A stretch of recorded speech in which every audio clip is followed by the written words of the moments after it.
નમસ્કાર વિદ્યાર્થી મિત્રો, સંધાન કાર્યક્રમમાં આપ સૌનું સ્વાગત છે. દર ગુરુવારે 11 થી 12 રાજ્યશાસ્ત્રના જુદા જુદા વિષયો ઉપર આપણે ચર્ચા કરવા માટે એકત્ર થઈએ છીએ. આજનો વિષય છે ભારતીય રાજકારણમાં કયા મહત્વના મુદ્દાઓ છે તેને વિશે. રાજકારણ, ભારતીય રાજકારણ એ અત્યંત રસિક વિષય છે અને આપ સૌ 11મા 12મા ધોરણમાં અને અત્યારે આપ એનો અભ્યાસ કરી રહ્યા છો. મુદ્દાઓ, કોઈ પણ સમાજમાં વિવિધ પ્રકારના મુદ્દાઓ એકી સાથે કામ કરતા હોય છે. કેટલાક મુદ્દાઓ ટૂંકા ગાળાના હોય છે તો કેટલાક મુદ્દાઓ લાંબા ગાળાના હોય છે. ટૂંકા ગાળાના મુદ્દાઓ અનેક પ્રકારના હોઈ શકે, એવી રીતે લાંબા ગાળાના મુદ્દાઓ પણ અનેક પ્રકારના હોઈ શકે. કોઈ પણ મુદ્દો, પછી તે સામાજિક હોય, આર્થિક હોય, સાંસ્કૃતિક હોય, એટલે કે શિક્ષણ, ભાષા, ધર્મ વગેરેને લગતો હોય, એની તરફેણ કરતા અથવા તો એની વિરુદ્ધ કરતા જે કંઈ સરકારની દરમિયાનગીરીની જ્યારે ઈચ્છા કરવામાં આવે, કોઈની તરફેણમાં અથવા કોઈની વિરુદ્ધમાં, ત્યારે કોઈ પણ મુદ્દો એ રાજકીય મુદ્દો બને છે અથવા તો એક રાજકીય મુદ્દાનું સ્વરૂપ ધારણ કરે છે. આમ તો ઘણા બધા મુદ્દાઓ સમાજમાં પ્રવર્તતા હોય છે, પણ જ્યારે કોઈ ચોક્કસ મુદ્દાની તરફેણમાં અથવા તો એ ન થાય એ માટે એની વિરુદ્ધમાં રાજ્યની દરમિયાનગીરીની માંગણી કરવામાં આવે, એ માટે જરૂરી પગલાં ભરવામાં આવે, એ માટે જરૂરી પ્રયત્ન કરવામાં આવે, ત્યારે તે મુદ્દો રાજકીય મુદ્દો બને છે. એ દ્રષ્ટિએ જોવા જઈએ તો સમાજના અનેક મુદ્દાઓ જુદા જુદા સમયે રાજકીય મુદ્દાનું સ્વરૂપ ધારણ કરે છે. આજે આપણે જે ચર્ચા કરવાના છીએ મુખ્યત્વે કરીને જેને રાજકીય મુદ્દાઓ કહી શકાય એની ચર્ચા કરવાના છીએ. વિવિધ પ્રકારના મુદ્દાઓ જો એના તરફ વેળાસર પૂરતા પ્રમાણમાં ધ્યાન આપવામાં ન આવે તો એ મુદ્દાઓ આગળ જતા રાજકીય સ્વરૂપ ધારણ કરે છે. અનેક મુદ્દાઓ સમાજમાં પ્રવર્તતા હોય છે, પણ એ મુદ્દાને જો એડ્રેસ કરવામાં ના આવે સમયસર અથવા એની દિશામાં કોઈ ઉપાયો શોધવામાં ન આવે ત્યારે એ રાજકીય સ્વરૂપ ધારણ કરે છે. આખરે તો જુદા જુદા મુદ્દાઓ પ્રવર્તતા હોય છે, તેમાં કોને અગ્રિમતા આપવી, કોને પહેલો ક્રમ આપવો, કોને કોના પછી એને એડ્રેસ કરવાનો પ્રયત્ન કરવો, એ નક્કી કરવાનું કામ આખરે તો રાજકારણનું છે, જેને આપણે પ્રાયોરિટીઝ કહીએ છીએ. પ્રાયોરિટાઇઝેશન ઓફ વિવિધ ઇસ્યુઝ, એ કામ મુખ્યત્વે કરીને રાજકારણ કરે છે. અને અગ્રિમતા આપવાના નિર્ણયો અત્યંત મહત્વના હોય છે, કારણ કે અનેક પ્રકારની બાબતો એકી સામટી આપણી સમક્ષ આવે છે.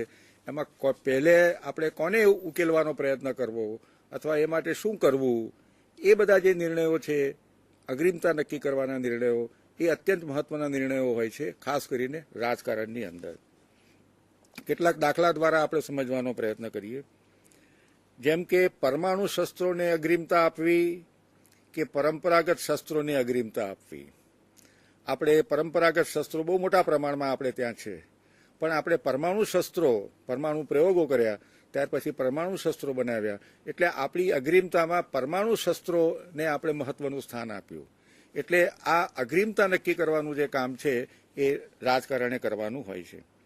બીજો દાખલો લઈએ તો મોટા ઉદ્યોગોને પ્રાધાન્ય આપવું કે નાના ગૃહોદ્યોગોને પ્રાધાન્ય આપવું, પહેલા કોને પ્રાધાન્ય આપવું, એ નક્કી કરવાનું કામ, એ અગ્રિમતા નક્કી કરવાનું કામ એ પણ રાજકારણનું છે. ભલે આ વિષય અર્થશાસ્ત્રનો હોય, ઔદ્યોગિક વિકાસનો હોય, પણ આખરે એના નિર્ણયો લેવાનું કામ તો રાજકારણ કરતું હોય છે. આર્થિક વૃદ્ધિને પ્રાધાન્ય આપવું, આર્થિક વૃદ્ધિનો દર ઊંચો લઈ જવા માટે આપણે અનેક પ્રકારના પગલાં ભરવા જોઈએ, કે પછી જે કંઈ આર્થિક વૃદ્ધિ થાય એનું સમાનતાના ધોરણે સમાજમાં વિતરણ થાય, ડિસ્ટ્રીબ્યુશન થાય, સમાજના જુદા જુદા વર્ગોમાં, વિભાગોમાં, પ્રદેશોમાં, એને અગ્રિમતા આપવી. એટલે વૃદ્ધિને અગ્રિમતા આપવી કે વિતરણને અગ્રિમતા આપવી, એ નક્કી કરવાનું કામ એ પણ આખરે રાજકારણનું છે. અલબત્ત આ પણ આર્થિક પ્રશ્ન છે, આર્થિક વિકાસનો પ્રશ્ન છે, પણ તેમ છતાં અગ્રિમતાનો જ્યાં પ્રશ્ન આવે છે, કોને પહેલો ક્રમ આપવો, ત્યારે એ મુદ્દો રાજકીય સ્વરૂપ ધારણ કરે છે. એવી જ રીતે શિક્ષણની બાબતમાં પણ આપણે કહી શકીએ. દાખલા તરીકે શિક્ષણનું માધ્યમ અંગ્રેજી હોવું જોઈએ કે ગુજરાતી હોવું જોઈએ? અથવા તો માતૃભાષા હોવું જોઈએ કે શિક્ષણનું માધ્યમ બીજી કોઈ ભાષા અંગ્રેજી હોવું જોઈએ. આ નિર્ણય આખરે તો રાજકીય સ્વરૂપ ધારણ કરે છે. ભલે શિક્ષણ શાસ્ત્રીઓ આપણને એ અંગેની સલાહ આપે કે સારામાં સારું શિક્ષણ માતૃભાષા દ્વારા પ્રાપ્ત થઈ શકે તેમ છે, એવું દુનિયાભરના શિક્ષણ શાસ્ત્રીઓનો મત છે. તેમ છતાં કેટલાક લોકો પોતાના બાળકોને અંગ્રેજી મારફતે પોતાનું શિક્ષણ આપવા માંગતા હોય તો એ માટેની અંગ્રેજી માધ્યમની શાળાઓ પણ હોવી જોઈએ. આ નક્કી કરવાનો નિર્ણય પણ આખરે તો રાજકારણનો છે. ભલે વિષય શિક્ષણ શાસ્ત્રનો છે, શિક્ષણ કઈ ભાષા દ્વારા આપવું એ છે, તેમ છતાં નિર્ણય લેવાનું કામ આવે છે ત્યારે એ નિર્ણય રાજકારણે લેવાનું છે. તો ટૂંકમાં આ બધા નીતિ વિષયક નિર્ણયો છે. શિક્ષણ નીતિ, આર્થિક વિકાસની નીતિ, વિતરણની નીતિ, પરમાણુ શસ્ત્રો બનાવવા કે પરંપરાગત શસ્ત્ર બનાવવો, જેને આપણી સંરક્ષણ નીતિ સાથે સીધો સંબંધ છે, આ બધા જ પ્રશ્નો નીતિ વિષયક પ્રશ્નો છે. અને તમામ નીતિ વિષયક પ્રશ્નો અંગે અંતિમ નિર્ણયો લેવાનું કામ છેવટે રાજકારણનું છે. એ દ્રષ્ટિએ જોવા જઈએ તો રાજકારણ અત્યંત મહત્વના નિર્ણયો સમાજમાં લેતું હોય છે અને તેથી કરીને એનું એક ખાસ વિશેષ મહત્વ છે એ આપણે સૌ જાણીએ છીએ. હવે આ બધા જે પ્રશ્નો છે, નીતિ વિષયક પ્રશ્નો છે, એ પરત્વે જો આપણે વેળાસર ધ્યાન ન આપીએ અથવા તો એને એડ્રેસ કરવાનો, એને ઉકેલવાનો જો વ્યવસ્થિત રીતે આપણે વેળાસર પ્રયત્ન ન કરીએ તો ધીમે ધીમે આ બધા મુદ્દાઓ અથવા પ્રશ્નો પડકારોનું સ્વરૂપ ધારણ કરે છે અને એ વખતે પરિસ્થિતિ જરા વધારે મુશ્કેલ બને છે. એટલે કોઈ પણ મુદ્દો પડકારોનું સ્વરૂપ ધારણ કરે એ પહેલાં જો આપણે એને હલ કરવાનો પ્રયત્ન કરીએ તો વધારે સારી રીતે આપણે એનો ઉકેલ લાવી શકીએ છીએ. એટલે અત્યારે ઘણા બધા મુદ્દાઓ છે ભારતીય સમાજના, આર્થિક બાબતોને લગતા હોય, સામાજિક બાબતોને લગતા હોય, સાંસ્કૃતિક બાબતોને લગતા હોય, એ બધા મુદ્દાઓ ઠીક ઠીક પ્રમાણમાં પડકારોનું સ્વરૂપ ધારણ કર્યું છે. એ આપણે ખાસ ધ્યાનમાં રાખવું જોઈએ. હવે ભારતીય રાજકારણના કેટલાક મહત્વના મુદ્દાઓ, એના મૂળ આપણને આપણી સમાજ વ્યવસ્થામાં જોવા મળે છે. બીજું આપણી અર્થવ્યવસ્થામાં જોવા મળે છે. ત્રીજું આપણી સંસ્કૃતિ. અહીંયા સંસ્કૃતિ શબ્દ જ્યારે આપણે વાપરીએ છીએ ત્યારે આપણી જે રાજકીય સંસ્કૃતિ છે, અંગ્રેજીમાં એના માટે શબ્દ છે પોલિટિકલ કલ્ચર. એ પોલિટિકલ કલ્ચર એમાં પણ કેટલાક એના મૂળ પડેલા છે. હવે જો સમાજ વ્યવસ્થાની જો વાત કરીએ તો આપણે સૌ જાણીએ છીએ કે આપણી સમાજ વ્યવસ્થા જ્ઞાતિ વ્યવસ્થાથી જ ચાલે છે અને આપણી આખી જ્ઞાતિ વ્યવસ્થા ચડતા ઉતરતા ક્રમવાળી છે, જેને સોપાની ક્રમ રચના કહેવામાં આવે છે, હાયરાર્કિકલ છે. અલબત્ત એમાં ઠીક ઠીક પ્રમાણમાં પરિવર્તન આવતું જાય છે, વાત બરાબર છે, પણ સમાજમાં તમારો જન્મ થાય ત્યારથી જ સમાજમાં તમારું સ્થાન નક્કી થઈ જાય છે. એટલું જ નહીં, પણ તમે આ જીવન કેવા પ્રકારના ધંધા, રોજગાર, વ્યવસાયો કરશો એ પણ જન્મથી નક્કી થઈ જાય છે. આ આપણી જ્ઞાતિ જે વ્યવસ્થા છે એનું એક આગવું મહત્વનું લક્ષણ છે. તો આપણી જ્ઞાતિ વ્યવસ્થા અને એ જ્ઞાતિ વ્યવસ્થામાંથી અનેક પ્રકારની સમસ્યાઓ ઊભી થાય છે. સમાજના અનેક, જેને આપણે આજે નિમ્ન જ્ઞાતિઓ કહીએ છીએ, દલિતો કહીએ છીએ, અન્ય પછાત જ્ઞાતિઓ કહીએ છીએ, જેને આપણે આદિવાસી કહીએ છીએ, આ બધાનું એટલા મોટા પ્રમાણમાં જે વિકાસ થવો જોઈએ એ આજે વિકાસ થયો નથી. દલિતોને પ્રત્યે તો આપણે અમુક પ્રકારનો અસ્પૃશ્યતાનો વ્યવહાર પણ કરીએ છીએ. અલબત્ત એ બધું આજે ઓછું થતું જાય છે, તેમ છતાં હજુ મનની અંદર એવા પ્રકારની કેટલીક ભાવનાઓ રહેલી છે. તો અસ્પૃશ્યતા છે, બીજી બાજુ આદિવાસી વિસ્તારોની અંદર રહેનારા તે આદિવાસીઓ છે, અને મુખ્યત્વે કરીને જેને આપણે કહીએ છીએ કે સમાજના નીચલા સ્તરની જે જ્ઞાતિઓ છે, જેને આપણે ઓબીસી કહીએ છીએ અથવા તો પછાત જાતિઓ કહીએ છીએ, એ લોકોનો જેટલા પ્રમાણમાં વિકાસ થવો જોઈએ એટલો થયો નથી. કારણ કે એની પાછળનું મુખ્ય કારણ છે આપણી જ્ઞાતિ વ્યવસ્થા. જ્ઞાતિમાં જન્મ થયો ત્યારથી તમારું સમાજમાં સ્થાન નક્કી થઈ જાય અને તમારે કયા ધંધા રોજગાર કરવાના એ પણ નક્કી થઈ જાય, જેને આપણે અપવર્ડ મોબિલિટી કહીએ છીએ. સમાજશાસ્ત્રમાં એવું કહેવાય છે કે ઉર્ધ્વ ગતિશીલતા. એ ઉર્ધ્વ ગતિશીલતાનું પ્રમાણ હજુ આપણે ત્યાં એટલા પ્રમાણમાં નથી જેટલું પશ્ચિમી સમાજોમાં છે. તો આપણી જે જ્ઞાતિ વ્યવસ્થા છે એને કારણે અનેક પ્રશ્નો ઊભા થાય છે અને એ પ્રશ્નોને હલ કરવાનો પ્રયત્ન છેવટે તો રાજકારણે કરવો પડે છે. આપ સૌ જાણતા હશો કે જેને આપણે એસસીસ કહીએ છીએ, આપણે સામાન્ય રીતે એમને માટે દલિત શબ્દ વાપરીએ છીએ.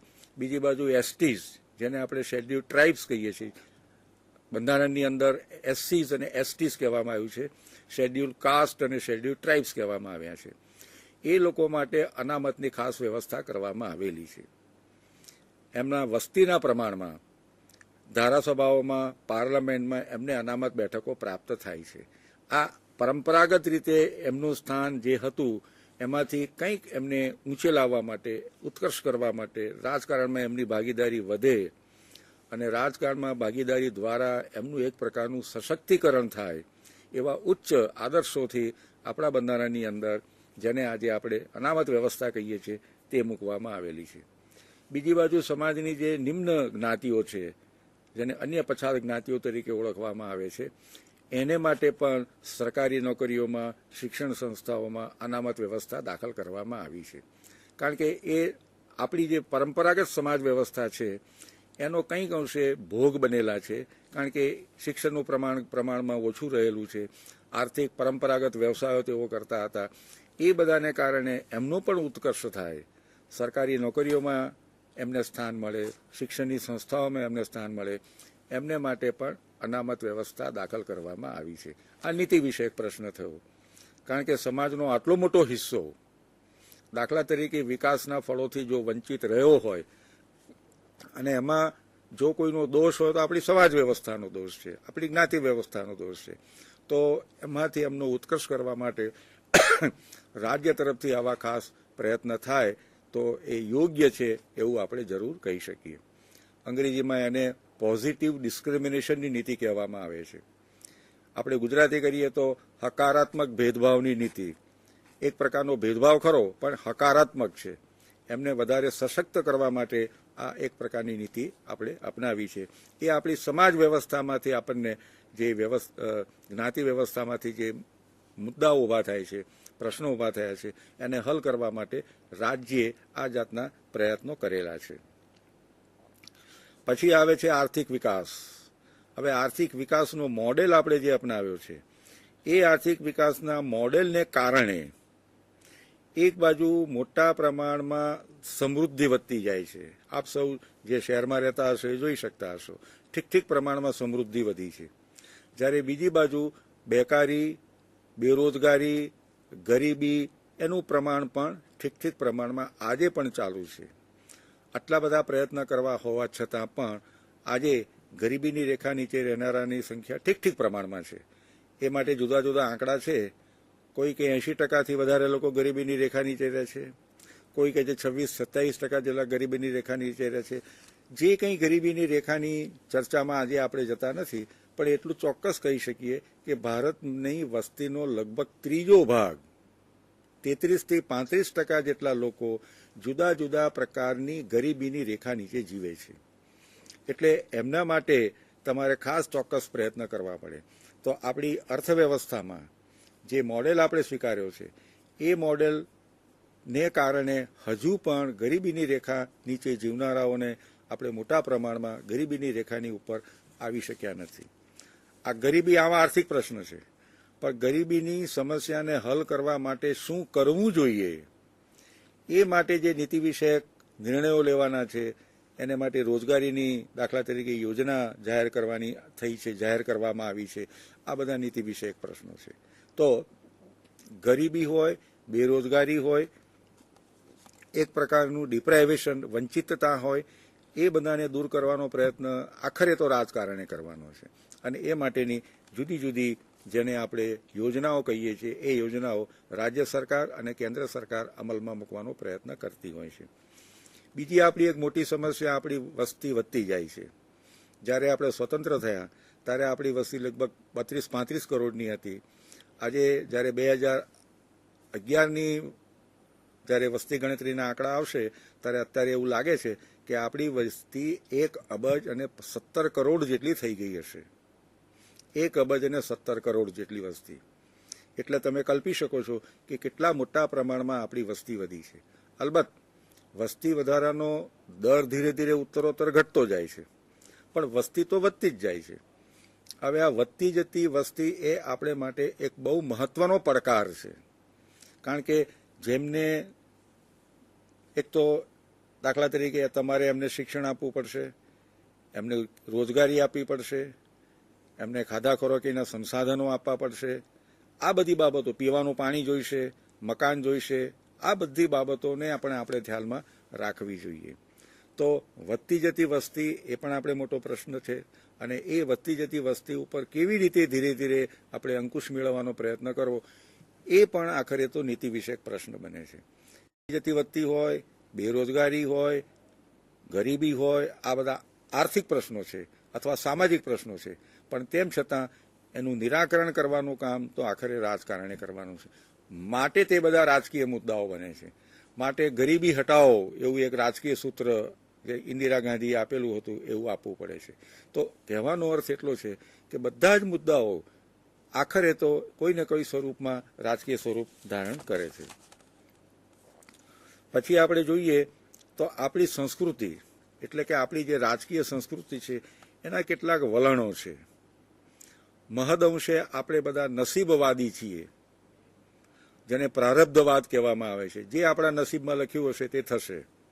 એટલે આપણે જાતે પ્રયત્ન કરવાને બદલે આપણા નસીબમાં જે હશે એ આપણને પ્રાપ્ત થશે, એવા પ્રકારનું નસીબવાદી માનસ મોટા પ્રમાણમાં આજે આપણા સમાજમાં આપણને જોવા મળે છે. અનેક પ્રકારની અંધશ્રદ્ધાઓમાં આપણો સમાજ મોટા પ્રમાણમાં માને છે. આમ કરવાથી આમ થશે, આમ કરવાથી આમ નહીં થાય વગેરે, આવી બધી અંધશ્રદ્ધાઓમાં પણ આપણે માનીએ છીએ. બીજી બાજુ જોવા જઈએ તો જે વૈજ્ઞાનિક માનસ વિકસવું જોઈએ, આપણા મૂળભૂત ફરજોની અંદર એનો ખાસ ઉલ્લેખ કરવામાં આવ્યો છે કે દરેક નાગરિકે વૈજ્ઞાનિક માનસ, સાયન્ટિફિક ટેમ્પર, એને વિકસાવવાનો પ્રયત્ન કરવો જોઈએ. તો આ સાયન્ટિફિક ટેમ્પર અથવા તો વૈજ્ઞાનિક માનસ એનો પણ આપણા સમાજમાં મોટા પ્રમાણમાં અભાવ જોવા મળે છે. અને એને કારણે જાત જાતના લોકો, જેને ધૂતારાઓ કહીએ છીએ, સામાન્ય લોકોને ધૂતી જવાનું પણ કામ કરે છે, એકના ડબલ કરવાનું કામ કરે છે. તમે આ પ્રમાણે કરાવશો તો આ પ્રમાણે થશે. આવા અનેક પ્રકારના પ્રશ્નો આપણને આપણી રાજકીય સંસ્કૃતિમાંથી અથવા આપણી માન્યતાઓમાંથી પ્રાપ્ત થાય છે. આપણે કોઈને કોઈ અર્થમાં કોઈ તારણહાર આવશે, સેવિયરની કલ્પના આપણે કરીએ છીએ. જે કોઈ તારણહાર આવશે એ આપણા બધાનો ઉદ્ધાર કરશે. આ જાતની માનસિકતા આપણે ત્યાં બહુ મોટા પ્રમાણમાં છે. અને તેથી કરીને પુરુષાર્થ કરીને આપણે આગળ આવવું જોઈએ, એને બદલે કોઈ આવીને આપણો ઉદ્ધાર કરશે એવી માનસિકતામાં હજુ આપણે પણ માનીએ છીએ. અને તેથી કરીને રાજકારણની અંદર કેટલાક નેતાઓને આ રીતે પેશ કરવામાં આવે છે કે આ તો આપણા તારણહાર છે, આ તો આપણા ઉદ્ધારક છે. એ આપણી રાજકીય સંસ્કૃતિના પ્રભાવને કારણે, આખરે તો એ પણ એક વ્યક્તિ છે, એ પણ અલબત્ત મહાન વ્યક્તિ છે, પણ તેમ છતાં આપણે એને તારણહાર માની લઈએ અને સાથે સાથે આપણે કશું કરવા પણ રહેતું નથી, એવી જે માનસિકતા ઊભી થાય છે, એ માનસિકતા એ રાજકીય સંસ્કૃતિમાંથી આપણને પ્રાપ્ત થાય છે. તો એનો પણ એક મહત્વનો મુદ્દો રાજકારણની અંદર બને છે. તો આપણી સમાજ વ્યવસ્થા જે મહદઅંશે જ્ઞાતિ વ્યવસ્થામાં ફસાયેલી છે, અર્થવ્યવસ્થા જેની અંદર જેને હેવ્સ અને હેવ નોટ્સ કહેવામાં આવે છે, ધનિકો અને ગરીબો કહેવામાં આવે છે, એની વચમાં આવે છે મધ્યમ વર્ગ, એની અંદર વહેંચાયેલી છે. આપણી રાજકીય સંસ્કૃતિ જે અમુક ચોક્કસ માન્યતાઓ, વલણો ધરાવે છે. આ બધામાંથી કેટલાક મહત્વના મુદ્દાઓ ઊભા થાય છે, જે મુદ્દાઓ આખરે પડકારનું સ્વરૂપ ધારણ કરે છે. આ પડકારોનો આખરે તો એનો ઉકેલ લાવવાનો પ્રયત્ન તો રાજકારણે કરવાનો છે.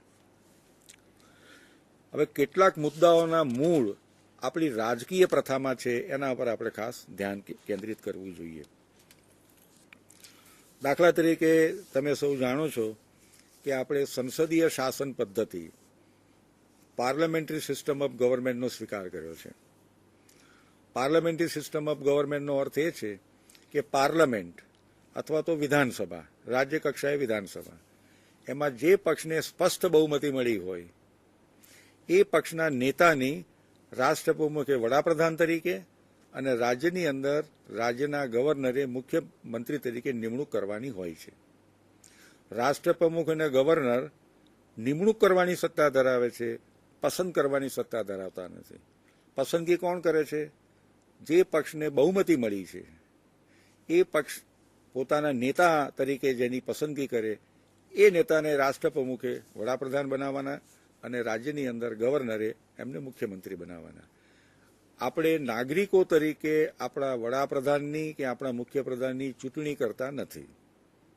આપણે આપણા ધારાસભ્યોની ચૂંટણી કરીએ છીએ, આપણે આપણા પાર્લામેન્ટના મેમ્બરની ચૂંટણી કરીએ છીએ, જે તે કોઈને કોઈ પક્ષના તે લોકો હોય છે.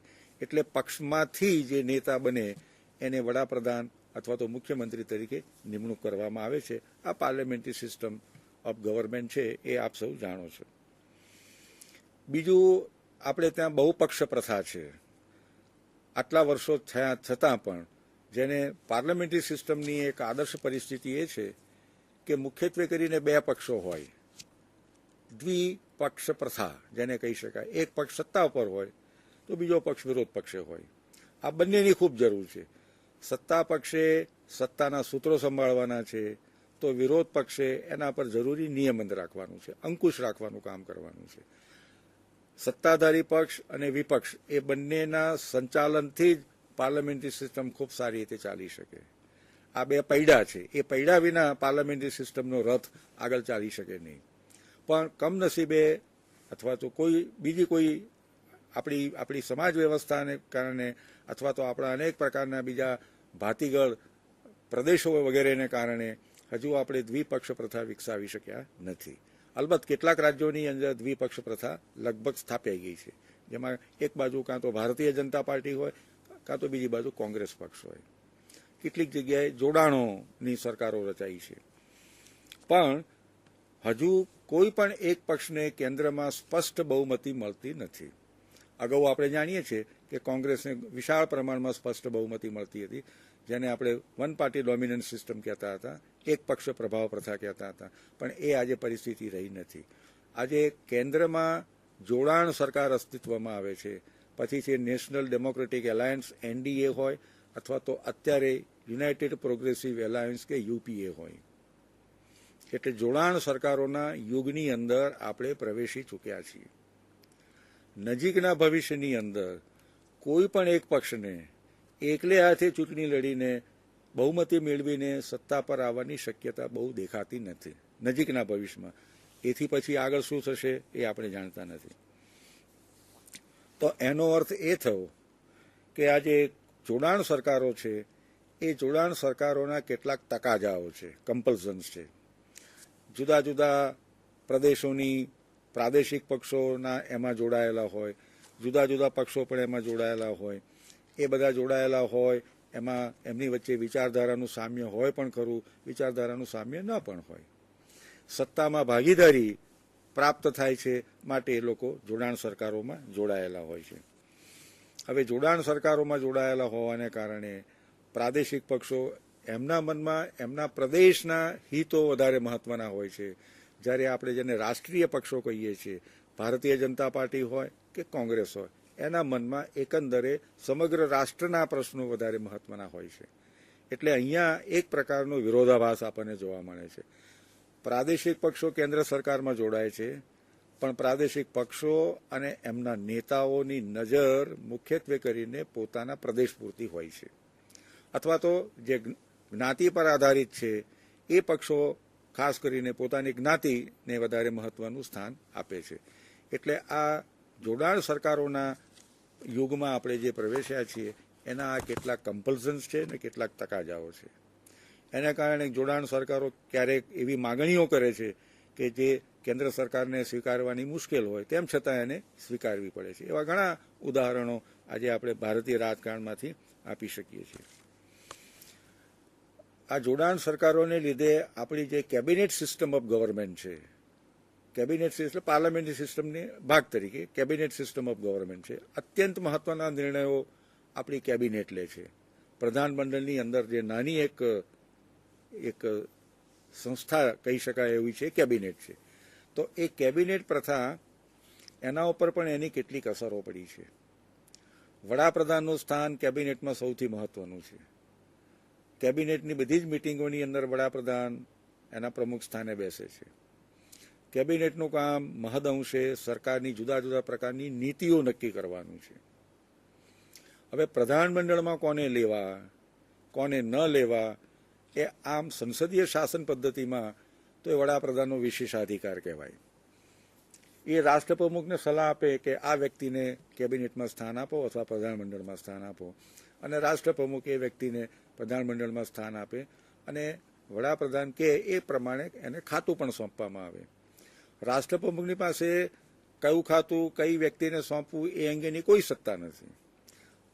પાર્લામેન્ટરી સિસ્ટમની અંદર આ બધા વિશેષાધિકારો વડાપ્રધાનના છે, પણ જોડાણ સરકારોની અંદર વડાપ્રધાનનું સ્થાન પ્રમાણમાં નબળું બન્યું છે એવો આપણને છેલ્લા કેટલાક દસેક વર્ષનો અનુભવ છે. કારણ કે વડાપ્રધાન અમુક વ્યક્તિને પ્રધાન તરીકે લેવા માગતા ન હોય, તેમ છતાં પણ તે પ્રાદેશિક પક્ષના જે નેતા છે એના દબાણ હેઠળ એમને એ વ્યક્તિને પ્રધાનમંડળમાં સ્થાન આપવું પડે છે. આવા અનેક કિસ્સાઓ ભારતીય રાજકારણમાં બન્યા છે. એટલે વડાપ્રધાનનું સ્થાન જે સૌથી મહત્વનું કહેવાય કેબિનેટ સિસ્ટમની અંદર, એ પ્રમાણમાં ગૌણ બન્યું છે અને કંઈક અંશે નબળું બન્યું છે. અમુક વ્યક્તિ બરાબર કામગીરી ન બજાવતી હોય, એની સામે જાત જાતના આક્ષેપો થયા હોય, તેમ છતાં પણ વડાપ્રધાન એ વ્યક્તિને હોદ્દા ઉપરથી દૂર કરી શકતા નથી. તાજેતરની અંદર જે બનાવ બન્યો છે, જેને 2G સ્પેક્ટ્રમ કૌભાંડ કહેવામાં આવે છે, એમાં તમે જોઈ શક્યા હશો કે એના જે એ ટેલિકોમ્યુનિકેશનના જે મંત્રાલયના જે પ્રધાન છે એ રાજાએ પહેલાં રાજીનામું આપવાનો ઇનકાર કરી દીધેલો હતો. છેવટે ડીએમકેના જે નેતા છે, ડીએમકેના નેતા તામિલનાડુના ચીફ મિનિસ્ટર કરુણાનિધિને સમજાવવામાં આવ્યા અને કરુણાનિધિના કહેવાથી એ રાજાએ રાજીનામું આપ્યું. ત્યાં સુધી એ રાજીનામું આપવા માગતા ન હતા. તો કહેવાનો અર્થ એટલો જ છે કે કોલિશન ગવર્મેન્ટની અંદર, જોડાણ સરકારની અંદર વડાપ્રધાનની પાસે આમ તો ઘણા વિશાળ પાવર્સ છે, પણ કોલિશન ગવર્મેન્ટને કારણે એ બધાનો તેઓ અસરકારક રીતે ઉપયોગ કરી શકતા નથી. એનડીએના શાસનમાં પણ એવું થતું હતું, યુપીએના શાસનમાં પણ એવું થાય છે. તો આજે જોડાણ સરકારો અને જોડાણ સરકારોને કારણે એના જે કેટલાક તકાજાઓ ઊભા થયા છે, એમાં આપણી કેબિનેટ સિસ્ટમની કામગીરી ઉપર પણ અસર થઈ છે અને વડાપ્રધાનના સ્થાન ઉપર પણ એની અસર થઈ છે. આ એક અત્યંત મહત્વનો રાજકીય મુદ્દો બન્યો છે. અત્યારે આપ છાપ અખબારોમાં જોતા હશો એને વિશે ઘણી બધી ચર્ચાઓ આવે છે. બીજું, આપણે ત્યાં બહુપક્ષ પ્રથા વિકસી છે, દ્વિપક્ષ પ્રથા આપણે વિકસાવી શક્યા નથી, સિવાય કે કેટલાક રાજ્યો, જેમાં ગુજરાતનું ઉદાહરણ પણ આપણે આપી શકીએ કે ગુજરાતની અંદર મુખ્યત્વે કરીને બે પક્ષો, કાં તો આ પક્ષ કાં તો પેલો પક્ષ. ગુજરાતના 60 વર્ષના સમગ્ર ઇતિહાસની અંદર તમે જોઈ શકો કે આ પ્રમાણે તમે જોઈ શકો છો. તો 50 વર્ષનો જે ગુજરાતનો ઇતિહાસ છે, આપણે 1960ની અંદર આપણે એક સ્વતંત્ર રાજ્ય તરીકે અસ્તિત્વમાં આવ્યા, ત્યાર પછી આજ સુધી જોવા જઈએ તો બીજા પક્ષો ઊભા નથી થયા એવું નથી. ત્રીજા પક્ષો ઊભા થવાનો પ્રયત્ન થયો છે, મોરચા રચવાના પ્રયત્ન થયા છે, પણ આખરે તો કાં તો આ પક્ષ કાં તો એ પક્ષ, એ રીતે ગુજરાત મહદઅંશે દ્વિપક્ષી રાજ્ય બન્યું છે. એવું મધ્યપ્રદેશ પણ બન્યું છે, રાજસ્થાન પણ બન્યું છે અને બીજા ભારતના કેટલાક રાજ્યો પણ એ રીતે બન્યા છે. પણ કેન્દ્રની અંદર બહુપક્ષ પ્રથાને કારણે જોડાણ સરકારો રચવી પડે છે. હવે બહુપક્ષો કેમ ઊભા થાય છે એનો પણ આપણે વિચાર કરવો જોઈએ. કેટલાક એવી દલીલ કરે છે કે આપણે દ્વિપક્ષ પ્રથા દાખલ કરવી જોઈએ. કેવી રીતે દાખલ કરવી? આપણે એવો કાયદો ઘડી શકીએ, બંધારણમાં એવો સુધારો કરી શકીએ કે હવે પછી ભારતમાં માત્ર આ બે જ પક્ષો રહેશે, બીજા બધા પક્ષો નહીં રહે? એવું તો થઈ શકે નહીં. એટલે દ્વિપક્ષ પ્રથા એ ધીમે ધીમે ઇવોલ્વ થવી જોઈએ, એને બદલે એ ઇવોલ્વ થઈ નથી. પણ દ્વિપક્ષ પ્રથા ભલે ના ઇવોલ્વ થઈ હોય, પણ દ્વિજોડાણ પ્રથા તો આપણે ત્યાં ઊભી થઈ છે. એક બાજુ યુપીએનું જોડાણ હોય, બીજી બાજુ એનડીએનું જોડાણ હોય. આ બે જોડાણો વારાફરતી સત્તા પર આવે એવા પ્રકારની પરિસ્થિતિ આજે ઊભી થઈ છે. તો આટલા બધા પક્ષો, પ્રાદેશિક પક્ષો, જ્ઞાતિ ઉપર આધારિત પક્ષો, વંશીયતા ઉપર આધારિત પક્ષો, આ બધા જે પક્ષો છે એ બધા પક્ષો ભારતીય સમાજનું એક પ્રકારનું પ્રતિબિંબ પાડે છે. બીજા શબ્દોમાં કહેવું હોય તો એમ પણ કહી શકાય કે આપણા જે મુખ્ય રાજકીય પક્ષો છે, ભારતીય જનતા પાર્ટી અને કોંગ્રેસ અને ડાબેરી પક્ષો પણ જુદા જુદા વહેંચાયેલા છે. એક બાજુ માર્ક્સવાદી પાર્ટી છે, સીપીઆઈ છે, ફોરવર્ડ બ્લોક છે, જુદા જુદા એમણે ડાબેરી મોરચો રચ્યો છે. એ મુખ્ય પક્ષો અને ડાબેરી જૂથ એ આખા દેશના બધા લોકોની જે અપેક્ષાઓ છે, બદલાતી જતી અપેક્ષાઓ અને આશાઓને પ્રતિબિંબિત કરવામાં નિષ્ફળ જાય છે. માટે પ્રાદેશિક પક્ષો ઊભા થાય છે. માટે દક્ષિણમાં પ્રાદેશિક પક્ષો ઊભા થાય, પશ્ચિમ બંગાળની અંદર દાખલા તરીકે નાના નાના બીજા પક્ષો ઊભા થાય, તૃણમૂલ કોંગ્રેસ ઊભી થાય, પંજાબની અંદર અકાલી શિરોમણી દળ ઊભું થાય. આવા જુદા જુદા પ્રાદેશિક પક્ષો ઊભા થાય છે. ડીએમકેની એડીએમકે છે, કર્ણાટકની અંદર આંધ્રપ્રદેશમાં તેલુગુ દેશમ છે. તો આ બધા પક્ષો જે પ્રાદેશિક ભાવનાઓ છે કે પ્રાદેશિક જે અપેક્ષાઓ છે એને વ્યક્ત કરવા માટે ઊભા થાય છે. એટલે વિશાળ રીતે કહેવું હોય તો એમ કહી શકાય કે ભારતમાં જોવા મળતા પ્રાદેશિક પક્ષો એ જે તે પ્રદેશની અપેક્ષાઓને એક પ્રકારની અભિવ્યક્તિ આપવાનું કામ કરે છે, એક રાજકીય અભિવ્યક્તિ આપવાનું કામ કરે છે. કારણ કે મુખ્ય પક્ષો જુદા જુદા પ્રદેશોની જે અપેક્ષાઓ છે એને સંતોષવામાં નિષ્ફળ જતા હોય એવું લાગે છે. એટલે એ દ્રષ્ટિએ આપણે એક એવા તબક્કામાં પ્રવેશ્યા છીએ કે જેમાં પ્રાદેશિક પક્ષો ઠીક પ્રમાણમાં મજબૂત છે અને સાથે સાથે કોલિશન એને કારણે ઊભું કરવું પડે છે. બીજો એક અત્યંત મહત્વનો મુદ્દો જેની અત્યારે આપણે ચર્ચા કરી લેવી જોઈએ તે છે આપણી ચૂંટણી પ્રથા. આપણી જે ચૂંટણી પ્રથા છે એમાં જેને ફર્સ્ટ પાસ્ટ ધ પોસ્ટ એમ અંગ્રેજીમાં કહેવામાં આવે છે.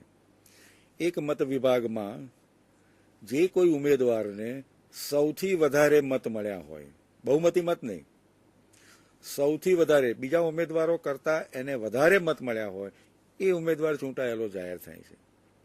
હવે તમે જોઈ શકો છો કે કોઈને 35% મત મળ્યા હોય, કોઈને 22% મત મળ્યા હોય, કોઈને 21% મત મળ્યા હોય, કોઈને 17% મત મળ્યા હોય, પણ 35% મત જેને મળ્યા છે એ ઉમેદવાર ચૂંટાયેલો જાહેર થાય છે. આ ફર્સ્ટ પાસ ધ પોસ્ટ છે. એને કારણે મત બેઠક વિકૃતિ ઊભી થાય છે. લઘુમતી મતોથી બહુમતી બેઠકો ચૂંટાઈ આવે છે. કોંગ્રેસ આપણા ચૂંટણી ઇતિહાસની અંદર આપણે જોઈ શકો કે લોકસભાની લગભગ મોટાભાગની ચૂંટણીઓની અંદર કોંગ્રેસને જે મત મળતા હતા 40%, 42%, એથી પણ ક્યારેક ઓછા. એક રાજીવ ગાંધી જ્યારે પ્રાઇમ મિનિસ્ટર બન્યા ઇન્દિરા ગાંધીની હત્યા પછી, ત્યારે જે સહાનુભૂતિનું મોજું આવ્યું એને કારણે કોંગ્રેસ પાર્ટીને એ વખતે 48% જેટલા મત પડ્યા, 48 થી 49% જેટલા મત મળ્યા. પણ બેઠકો કેટલી મળી? બેઠકો લગભગ 3/4 જેટલી બેઠકોની.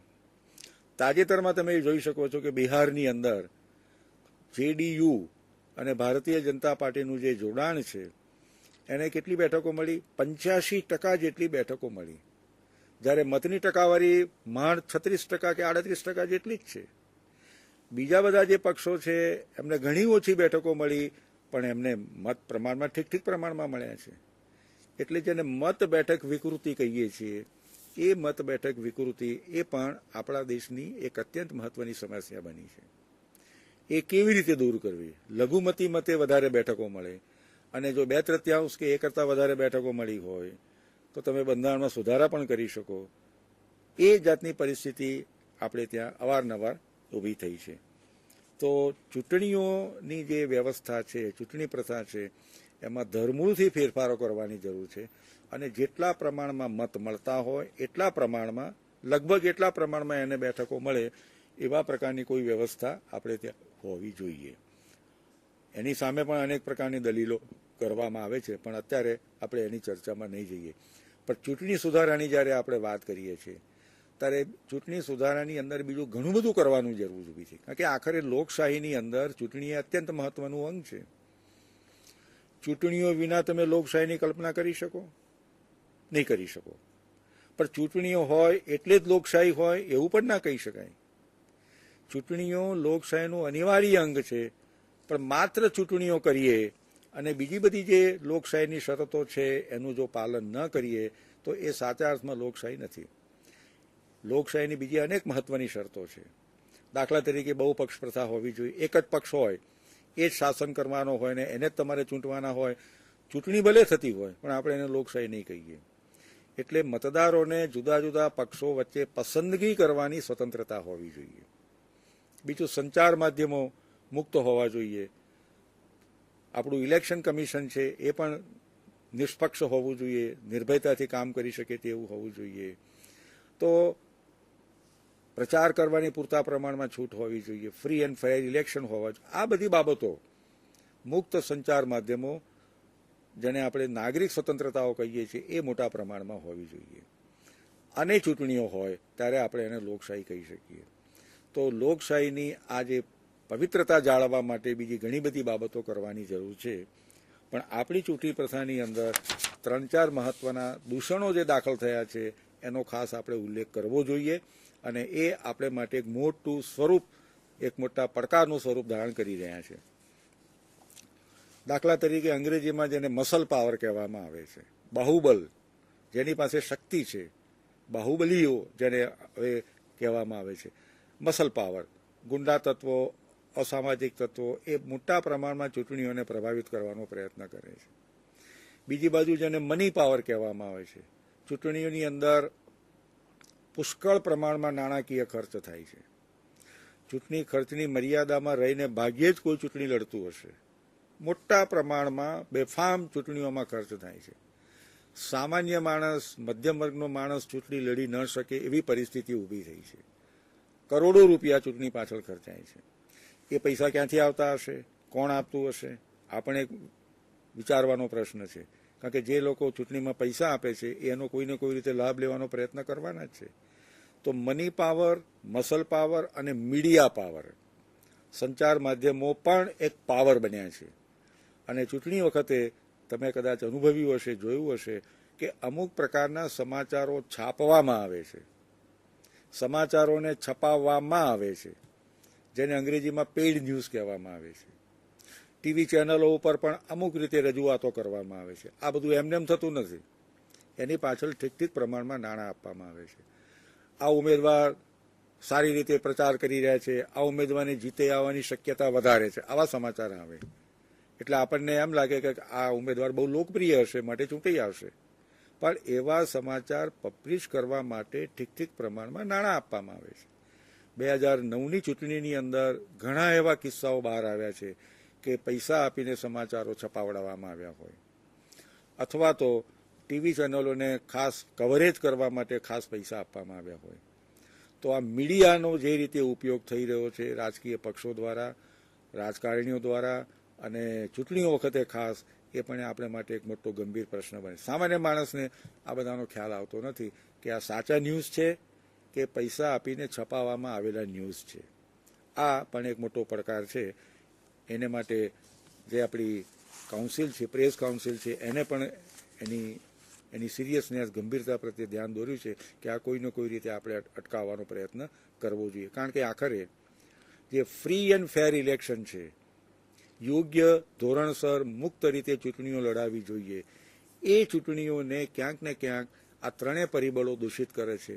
એક મની પાવર દૂષિત કરે છે, એક મસલ પાવર દૂષિત કરે છે, અને ત્રીજું જેને આપણે મીડિયા પાવર, જેનો દુરુપયોગ કરવામાં આવે છે. મીડિયાનું ઘણું બધું સારું કામ છે, પણ તેમ છતાં ચૂંટણી વખતે અમુક પક્ષોને વધારે લાભ થાય એ રીતે પ્રસારણ કરવામાં આવે અથવા સમાચારો પ્રકાશિત કરવામાં આવે, એ દૂષણ પણ ધીરે ધીરે આપણે ત્યાં વધતું જાય છે.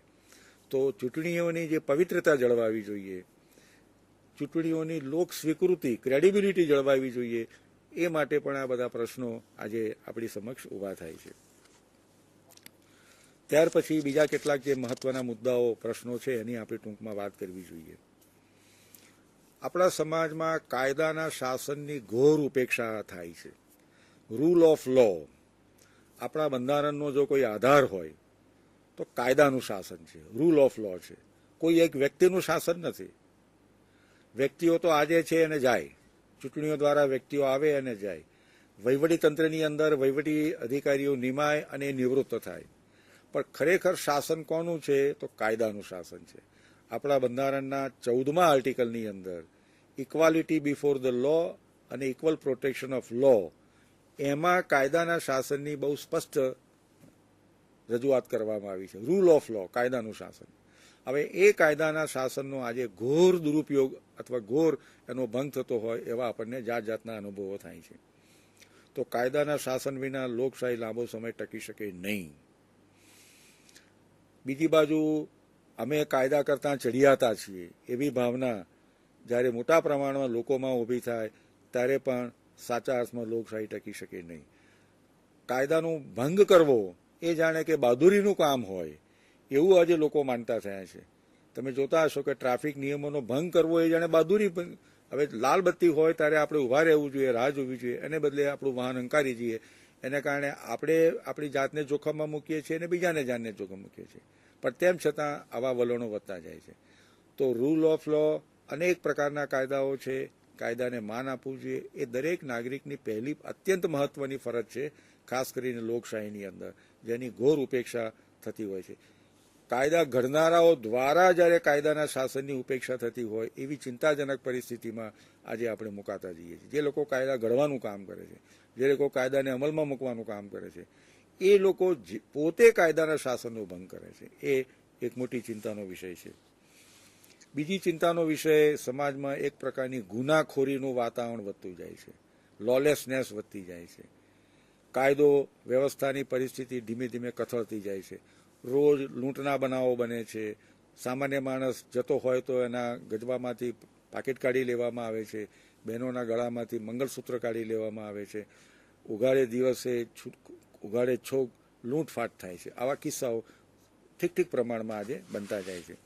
પોલીસ આ બધાને વેળાસર પકડી શકતી નથી. આ બધા પ્રશ્નો, એટલે એક પ્રકારની અસલામતીની લાગણી આપણા સમાજની અંદર મોટા પ્રમાણમાં વધતી જાય છે. ધારાસભ્યો, પાર્લામેન્ટના સભ્યોનું જે વર્તન છે એ પણ ઘણી વખત બેજવાબદાર હોય છે. દિવસો સુધી પાર્લામેન્ટ ચાલવા દેવામાં આવતી નથી. દિવસો સુધી વિધાનસભાની બેઠકો ખોરંભે પડી જાય છે. પાર્લામેન્ટનું અને વિધાનસભાનું જે મુખ્ય કાર્ય છે, ચર્ચા વિચારણા કરવાનું, અત્યંત મહત્વના ખરડાઓ પસાર કરવાનું, એ ખોરંભે પડી જાય છે.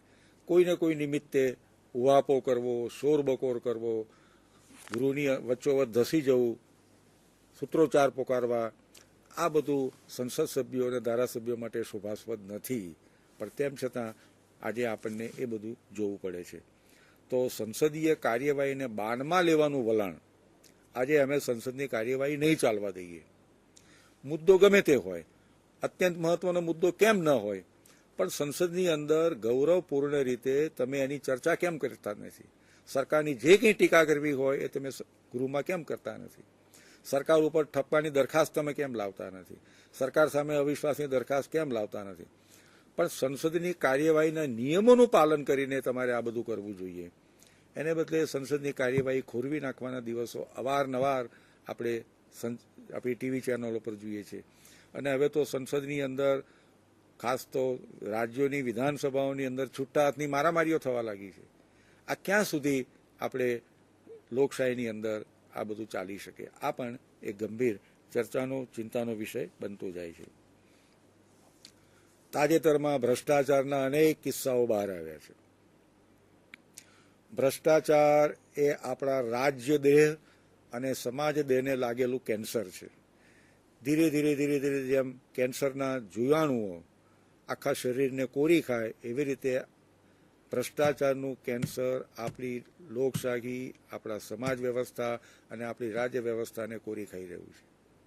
અનેક પ્રકારના ભ્રષ્ટાચારના કૌભાંડો બહાર આવ્યા છે અને એ ઉત્તરોત્તર ધીમે ધીમે વધતા જાય છે. કરોડો ડોલર, કરોડો રૂપિયાનું ભ્રષ્ટાચારના કૌભાંડો આજે બહાર આવ્યા. તાજેતરમાં જે જાતના કૌભાંડો બહાર આવ્યા છે એ તમે એના આંકડા જુઓ તો તમને એમ લાગે કે આટલા બધા કરોડ રૂપિયાના ભ્રષ્ટાચાર થતા હોય તો આપણા વિકાસ કાર્યોમાં આપણે નાણાં કેવી રીતે ફાળવી શકતા હોઈશું? 80 લાખ કરોડના ભ્રષ્ટાચાર છેલ્લા 8-10 વર્ષ દરમિયાન થયા છે. અને તાજેતરમાં જે ભ્રષ્ટાચારના આંકડા તમે ઉમેરો તો એ આંકડો 1 લાખ કરોડ કરતા, 1 અબજ કરોડ કરતા પણ એનો આંકડો વધી જશે. એટલા મોટા પ્રમાણમાં ભ્રષ્ટાચાર આપણા દેશમાં થઈ રહ્યો છે. તો આ ભ્રષ્ટાચારને અંકુશમાં કેવી રીતે લેવું, એ મને લાગે છે કે આજની દ્રષ્ટિએ સૌથી મહત્વનો પ્રશ્ન અને પડકાર બને છે. ખાસ કરીને જે ભ્રષ્ટાચારના કિસ્સાઓ તાજેતરમાં બહાર આવ્યા છે એની આપણે જો વાત કરીએ તો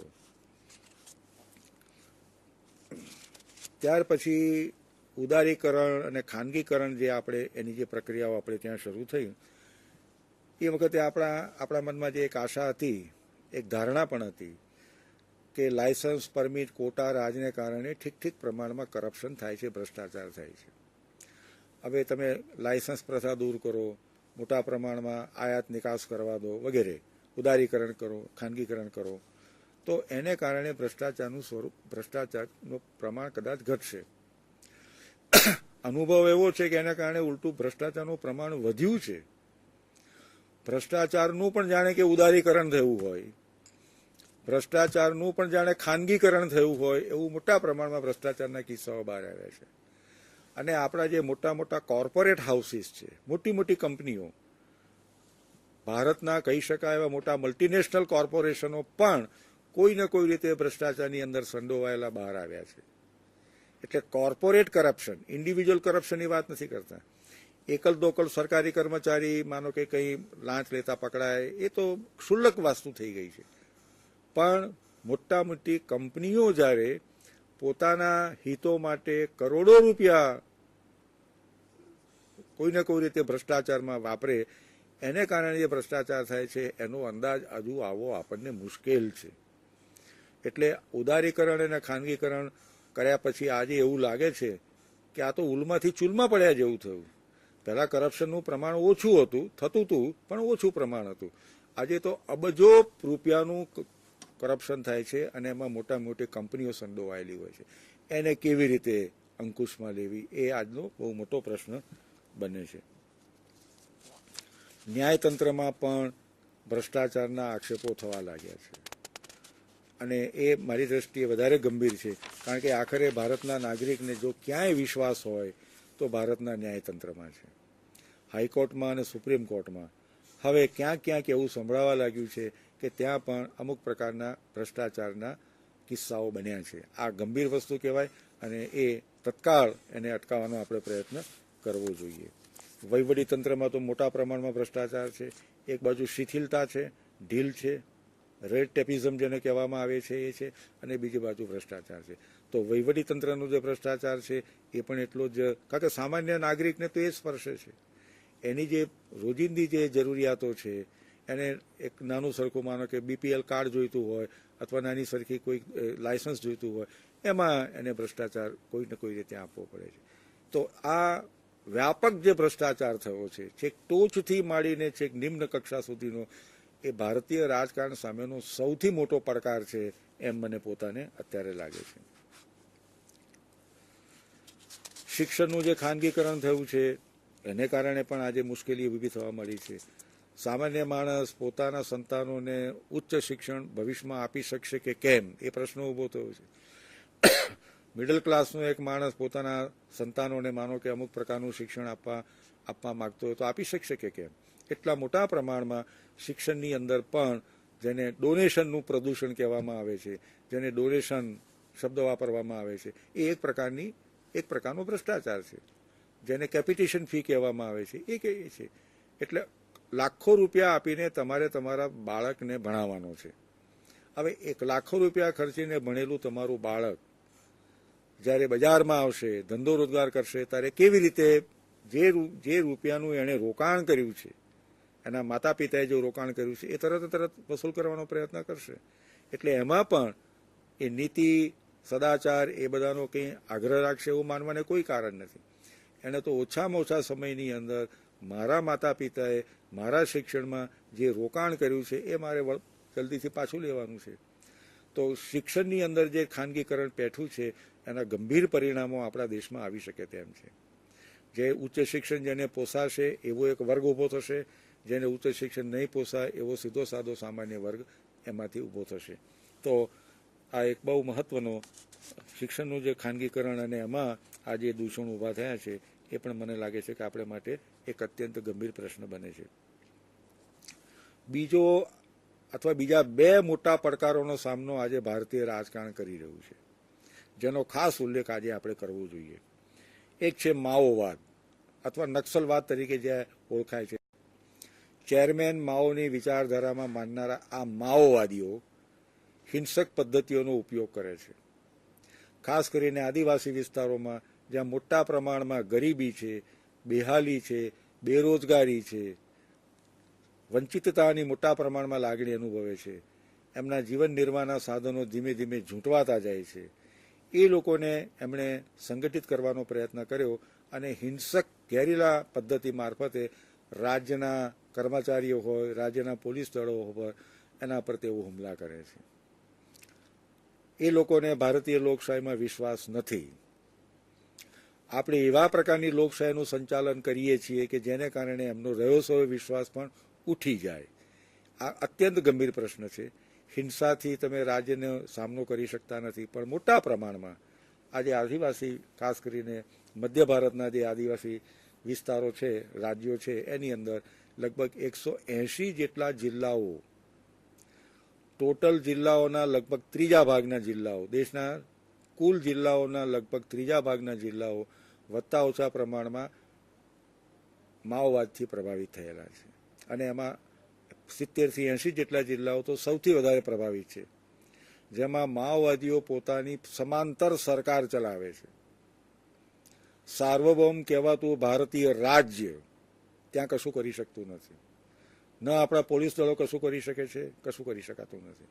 તો આ એક અત્યંત ગંભીર પરિસ્થિતિ છે અને એનો વ્યાપ ધીરે ધીરે વધતો જાય છે. શરૂઆતમાં બહુ ઓછા જિલ્લાઓમાં હતું, આજે લગભગ 180 જેટલા જિલ્લાઓમાં એ ફેલાઈ ગયું છે. બીજો જે મહત્વનો છે, જેને આપણે આતંકવાદનો પ્રશ્ન કહી શકીએ, ટેરરિઝમ છે. સતત આપણે આતંકવાદી હુમલાઓના ભોગ બનતા આવ્યા છીએ અને 26/11 મુંબઈમાં જે 26મી નવેમ્બરે જે મોટો આતંકવાદી હુમલો થયો 2 વર્ષ પહેલાં, એ ભયંકર મોટો હુમલો હતો અને એના કરતા કારાવતાઓ બધા પાકિસ્તાનમાં બેઠેલા હતા, એમણે મોકલેલા હતા. એ બધું જ હવે પુરવાર થઈ ચૂકેલું છે. તેમ છતાં પાકિસ્તાન સાવ નામક્કર જાય છે. કેવી રીતે એનો આપણે સામનો કરવો? એક જીવતો આતંકવાદી પકડાયો છે, સારું થયું કે એક જીવતો પકડાયો તો આપણને આટલી બધી માહિતી મળી, નહીં તો પાકિસ્તાન તો સાવ નામક્કર જ જતું હતું. છેવટે એણે સ્વીકાર કર્યો કે આ પાકિસ્તાનમાંથી આવેલા નાગરિકો છે, વગેરે વગેરે. તો કહેવાનો અર્થ એ છે કે આતંકવાદના હુમલા અવારનવાર આપણે ત્યાં થયા કરે છે અને હમણાં તાજેતરમાં જે આપણા ગુપ્તચર તંત્ર તરફથી જે માહિતી આવી છે એમાં તો અત્યંત ગંભીર છે. આપણા પરમાણુ મથકો, આપણી રિફાઇનરીઓ, આપણા મોટા મોટા આર્થિક જે વિકાસના જે કેન્દ્રો છે, એ બધા ઉપર મોટા પ્રમાણમાં આતંકવાદી હુમલા કરવાની યોજનાઓ આ લોકો ઘડી રહ્યા છે. આ અત્યંત ગંભીર પ્રશ્ન છે અને આર્થિક દ્રષ્ટિએ ભારતને પાયમાલ કરવાની આખી યોજના હોય એવું લાગે છે. એટલે એ ગંભીર પ્રશ્નને વિશે પણ આપણે ધ્યાનમાં રાખવું જોઈએ. બીજી બાજુ ઉત્તર પૂર્વના જે રાજ્યો છે એની સ્થિતિ પણ જરાય સારી નથી. ત્યાં પણ અનેક પ્રકારની બળવાખોરીની પ્રવૃત્તિઓ ચાલે છે. ભારતમાંથી અલગ પડવાની પણ ત્યાં ચળવળો ચાલે છે. એટલે એ દ્રષ્ટિએ પણ એ આપણે માટે ગંભીર પ્રશ્ન બને છે. તો આ બધાનો ઉકેલ શું? આ બધાનો ઉકેલ મારી દ્રષ્ટિએ જો કોઈ હોય તો આપણે એ પ્રકારનો વિકાસ કરવો જોઈએ કે જે સર્વસમાવેશી હોય. અંગ્રેજીમાં આજે શબ્દ વાપરવામાં આવે છે ઓલ ઇન્ક્લુઝિવ ડેવલપમેન્ટ. વિકાસ ખરો, પણ એનો લાભ અમુક જ લોકોને મળે, અમુક જ પ્રદેશોને મળે, એ પ્રકારનો વિકાસ ન હોવો જોઈએ. કારણ કે જો ઇન્ક્લુઝિવ ગ્રોથ નહીં હોય, ઇન્ક્લુઝિવ ડેવલપમેન્ટ નહીં હોય, તો મોટા પ્રમાણમાં લોકો એલિએનેશનની લાગણી અનુભવશે, વિમુક્તાની લાગણી અનુભવશે અને એને કારણે સમાજમાં અત્યંત ગંભીર પ્રશ્નો ઊભા થશે. એટલે સૌનો વિકાસ થાય, સાથે વિકાસ થાય, પ્રાદેશિક સંતુલિત વિકાસ થાય તો મોટા પ્રમાણમાં આપણે આપણા જે પ્રશ્નો છે એને સરળતાથી હલ કરી શકીએ.